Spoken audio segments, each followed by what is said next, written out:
आज हम glimpses of India नाम का जो लेसन है उस पर हम चर्चा करेंगे। ग्लिम्सेज ऑफ इंडिया भारत की झलक नाम का जो चैप्टर है, जो लेसन है, उस पर चर्चा करेंगे। इसमें 3 छोटे छोटे लेसन दिए गए हैं, 3 छोटे छोटे चैप्टर्स को दिए गए हैं। ए बेकर फ्रॉम गोवा, दूसरा है कुर्ग और तीसरा टी फ्रॉम आसाम। 3 चैप्टर दिए गए, ए बेकर फ्रॉम गोवा, कुर्ग और टी फ्रॉम आसाम। जो ये तीनों दिए गए हैं भारत की झलक के बारे में। तो देखिए, इसमें एमसीक्यूज के बारे में आज हम चर्चा करेंगे। एमसीक्यूज जो है इसका नंबर 1 देख लीजिए। Who is the author of A baker from Goa. Baker from Goa का ऑथर कौन है? तो Lucia Rodriguez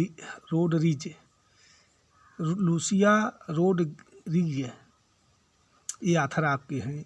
A baker from Goa के ऑथर हैं लूसिया रोड्रिग्ज़। दूसरा है who is the author of Coorg. Coorg के ऑथर कौन है, मतलब लेखक कौन है? तो लोकेश अब्राल है। कुर्ग के लेखक कौन है? लोकेश अब्राल है। नंबर तीसरा है what are the bakers known as in Goa. Goa में बेकर्स किस नाम से जाने जाते हैं? What are the bakers known as in Goa. Goa में किस नाम से? तो पेडर के नाम से जाने जाते, पेडर। Number 4 the baker was also their friend companion and guide. Baker लोग थे, उनके मित्र, बच्चे लोगों को चाइल्डहुड में बच्चे लोग जो थे उनके मित्र थे, चाइल्डहुड में उनके मित्र थे, कंपेनियन माने साथी थे, गाइड माने उसके मार्गदर्शक हुआ करते थे बेकर लोग। तो baker was also their friend, उनके उन बच्चों के फ्रेंड हुआ करते थे, उनके बचपन में मित्र हुआ करते थे, कंपेनियन हुआ करते, गाइड हुआ। 5वां number what did the children long. Children क्या चाहते थे? तो ब्रेड बैंगल्स चाहते थे, मतलब गोलाकार वाली जो ब्रेड थी उसको चाहते थे, क्योंकि विशेष रूप से वो बनी होती थी, स्पेशल मेक की थी, वो विशेष रूप से बनी हुई होती थी, बढ़िया थी, स्वादिष्ट होती थी, इसलिए बच्चे इसको ज़्यादा पसंद करते थे। इसी के चाहते ब्रेड बैंगल्स चाहते थे। नंबर 6 है कि वाज कॉल्ड कबाई। कबाई किसको बोलते थे? तो बेकर्स के ड्रेस को कबाई बोलते थे। जो बेकर लोग होते थे, रोटियां, वो ब्रेड बनाते थे, उसको सेल करते थे, उनके ड्रेस को कबाई बोलते थे। Coorg is a coffee country. Coorg जो क्षेत्र है, पर्वतीय क्षेत्र, पहाड़ी क्षेत्र है, उसको ये काफ़ी कंट्री, काफ़ी वाला क्षेत्र के नाम से ज़्यादा प्रसिद्ध है, यानी यहाँ पर काफ़ी ज़्यादा मात्रा में उत्पादन होती है। Coorg is a coffee country. Number 8वां the first chief of Indian army is from Coorg. जो पहले चीफ, इंडियन आर्मी के पहले चीफ रहे हैं जनरल करियप्पा महोदय, वो कुर्ग से ही थे। The first chief of the Indian army के जो पहले चीफ थे, सेनापति थे, वो कुर्ग से ही थे। उनका नाम करियप्पा महोदय था, जनरल करियप्पा थे।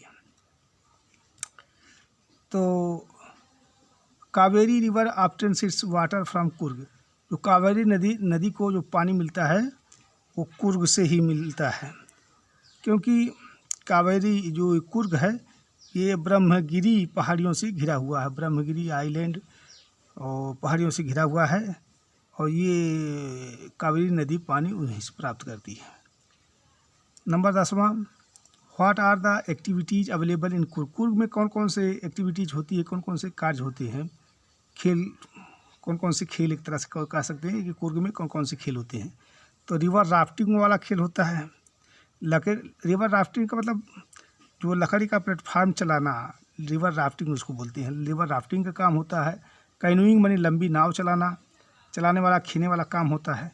और माउंटेन बाइकिंग होता है। माउंटेन पर बाइक चलाने वाला काम, मैंने मोटरसाइकिल चलाने वाला काम होता है, रिस्की काम होता है वहाँ पर। रिवर राफ्टिंग होता है, कैनोइंग होता है, और माउंटेन बाइकिंग होता है कुर्ग में। नंबर 11 नंबर 11 है व्हाट इज रैपलिंग। रैपलिंग क्या होता है? तो रैपलिंग का मतलब था going down a cliff by sliding down a rope. Going down a cliff by sliding down a रोप, रस्सी द्वारा ऊंची चट्टानों से नीचे उतरना, इसी को बोलते हैं रैपलिंग। रस्सी द्वारा ऊंची चट्टानों से नीचे उतरने को रैपलिंग बोलते हैं।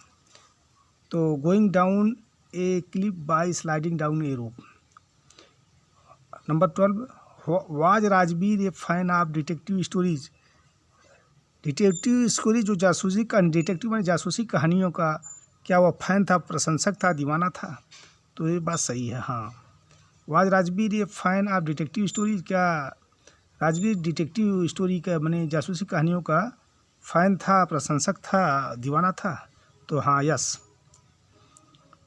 नंबर 13, द वर्ड्स लाइक चाय और चीनी आर डिराइव्ड फ्रॉम। चाय और चीनी कहाँ से ये शब्द कहाँ से लिए गए हैं? तो ये चाइना से लिए गए हैं।